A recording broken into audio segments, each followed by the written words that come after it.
4 வேளையிலும் உங்களோடு கூட வேதத்திலிருந்தும் சில காரியங்களை, உலகத்தின் காரியங்களையும் இணைத்து உங்களோடு கூட சில காரியங்களை நான் பேச விரும்புகிறேன். ஏனென்றால் இந்நாட்களிலே விசேஷமாக வாலிபர் தம்பிமார்கள், தங்கைமார்கள் அவர்களுக்கு இது பிரயோஜனமாக இருக்க வேண்டும். ஏன்னா பெற்றோர்கள் பிள்ளைகளை குறித்து மிகவும் பாரமாக எண்ணிக்கொண்டிருக்கிற ஒரு காலமாக இருக்கிறது. ஏன்னா அந்த உலகம் விரிவாக இருக்கிறபடினாலே பிள்ளைகள் வழி தவறி போய்விடுவார்களோ என்ற ஒரு நோக்கத்தோடு பெற்றோர்கள் பிள்ளைகளை மிகவும் கடினமான முறையிலே அவர்கள் யோசித்து கொண்டிருக்கிறார்கள். ஆகவே நாம் எந்த ஒரு காரியத்தை நாங்கள் கடினமாக நாங்கள் நினைக்கிற பொழுது அந்த காரியங்கள் அது நமக்கு கடினமாகவே நாம் இருக்கும். ஆகவே நாங்கள் முதலாவது அந்த காரியத்தில் அதை நாங்கள் இலகுபடுத்தி கொள்ள வேண்டும். ஆகவே நம்முடைய இருதயம் நம்ம ஒரு காரியத்தை செய்வதற்கு முன்பதாக நம்முடைய இருதயம் கடினமாக இருந்தால் நாம் அந்த காரியத்தை நாங்கள் மிக முயற்சியோடு நாங்கள் செய்வோம். அந்த செய்கிற பொழுது அதில் நாங்கள் வெற்றி காண முடியாவிட்டால் அந்த தோல்வி எங்களால் அதை தாங்கிக் கொள்ள முடியாது. ஆகவே எந்த ஒரு காரியத்தை செய்தாலும் நாம் அந்த காரியத்தை நாங்கள் செய்கிறோம்.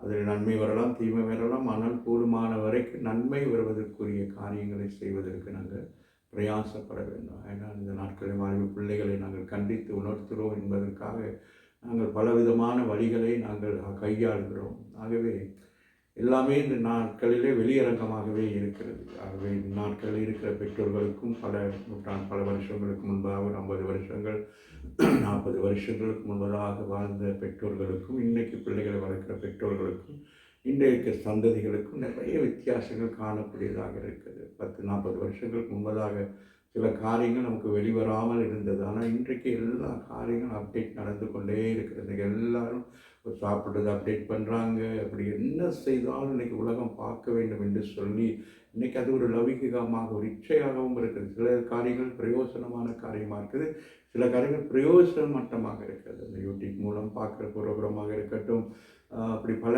காரியங்களை நாங்கள் செய்கிற பொழுது இன்றைக்கி எல்லார் கையிலுமே ஒரு நாட்களில் ஒரு திருமணமோ அல்லது ஒரு முக்கியமான ஒரு காரியங்களுக்கு தான் நாங்கள் படம் ஃபோட்டோஸ் எல்லாம் எடுப்பது உண்டு. ஒரு குடும்பமாக சேர்ந்து போய் ஒரு ஸ்டூடியோவில் ஃபோட்டோ எடுப்போம்.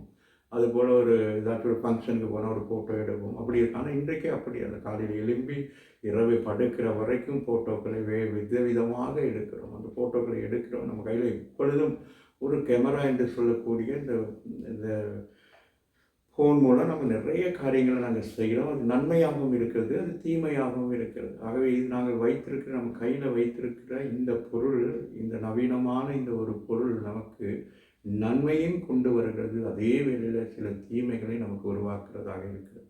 ஆகவே நன்மை தீமை என்ன என்பதை நாங்கள் அறிந்து கொள்ள வேண்டியதாக இருக்கிறோம். ஆகவே இன்றைக்கி அநேக நேரங்களிலே நாங்கள் இருக்கிற ஃபோட்டோஸ்களை நாங்கள் டெலீட் பண்ணிடுறோம். ஆனால் நமக்கு தெரிய வேண்டும், இந்த ஃபோட்டோ நான் மாத்திரம் அல்ல, இந்த ஃபோட்டோவை இன்னொருவர் கவனிக்கிறார் என்பதை குறித்து நாம் எச்சரிக்கையாக இருக்க வேண்டும். சில ஃபோட்டோக்களை எடுக்கிறோம், சில ஃபோட்டோக்களை நாங்கள் அறியாமல் சில இடங்களில் போய் தவறான ஃபோட்டோக்களை எடுத்துட்டு பார்த்துட்டு நாம் அதை டெலீட் பண்ணுகிறோம், அதை ரேஸ் பண்ணுகிறோம். ஆனால் நீங்கள் எல்லாரும் கவனித்து கொள்ள வேண்டும், அந்த ஆபத்தான பொருளை நீங்கள் கையிலே மறைமுகமாக வைத்திருக்கிறீர்கள்.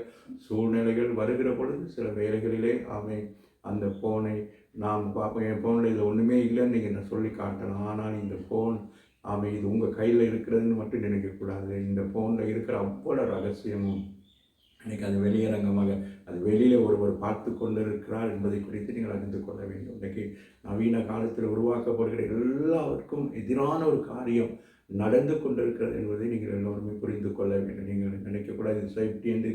எதுவுமே இந்த நாட்களில் நமக்கு சேஃப்டியாக இல்லை. எல்லாமே நம்மளை அறியாமல் ஒருவர் யாரோ ஒருவர் நம்மை பின்தொடர்கிறார், ஒருவர் நம்முடைய காரியங்களை கண்ணோக்கி பார்க்கிறார்கள் என்று சொல்லி நாங்கள் எச்சரிப்பான ஒரு வாழ்க்கைகளை வாழ்ந்து கொண்டிருக்கோம். ஆகவே வாலிப பிள்ளைகள் அந்த நாட்களிலே தான் தோண்டித்தனமாக சில காரியங்களை செய்கிறார்கள். சில காரியங்களை அவங்க நினைக்கிறாங்க அதை மறைக்கலாம் என்று. அப்படியெல்லாம் அல்ல, நாம் யாருக்கும் மறைக்கலாம். ஆனால் நீங்கள் கையில் வைத்திருக்கிற உங்கள் கையில் ஆயுதமாக வைத்துக்கொண்டு அதே இரவு பகலும் பக்கத்தில் வைத்துக்கொண்டு அதை சார்ஜ் பண்ணி அதையே பார்த்துக்கொண்டு அதில் இருக்கிற ப்ரோக்ராம் பார்த்துக்கொண்டு அதை செய்வோம் இதை செய்வோம் எண்ணிக்கொண்டு உங்கள் எண்ணங்கள் எல்லாம் விசாலமாக்கி உங்கள் எண்ணப்படி செய்ய முற்படுகிற எல்லா காரியத்தின் ரகசியமும் இதில் பதிவாகப்படுகிறது என்பதை மாத்திரம் இன்றைய வாலிப மகன்கள் மகள்மார்கள் புரிந்து கொள்ள வேண்டும். ஆகவே இது உங்களுக்கு முக்கியமானது ஒன்று தான். உங்களுக்கு இதனுடைய எஜுகேஷனுக்குரிய காரியம் எல்லாம் இருக்குது. உலகத்தில் இருக்கிற நல்ல காரியங்கள் எல்லாவற்றையும் பார்ப்பதற்கு நல்ல ஒரு அருமையான ஒரு காரியம் தான் நமக்கு இந்த நாட்களில் நம்ம வைத்தோம். ஆனால் அதே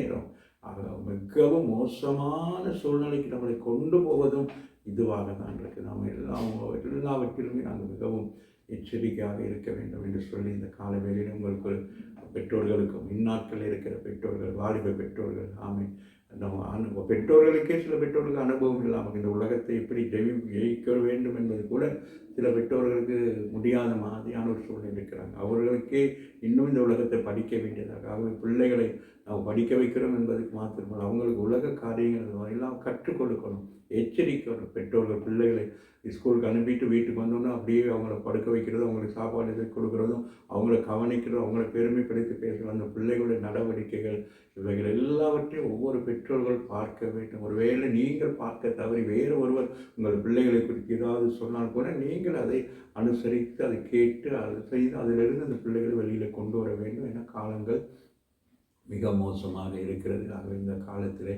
நாங்கள் பிள்ளைகளை பாதுகாக்க வேண்டும் என்று சொல்லி ஒரு ஊழியக்காரனாய், ஒரு தகப்பனாய், ஒரு சகோதரனாய் உங்களோடு கூட நான் அன்போடு கேட்டுக்கொள்கிறேன். கர்த்தர் உங்களை ஆசீர்வதிப்பாராக. ஆமென்.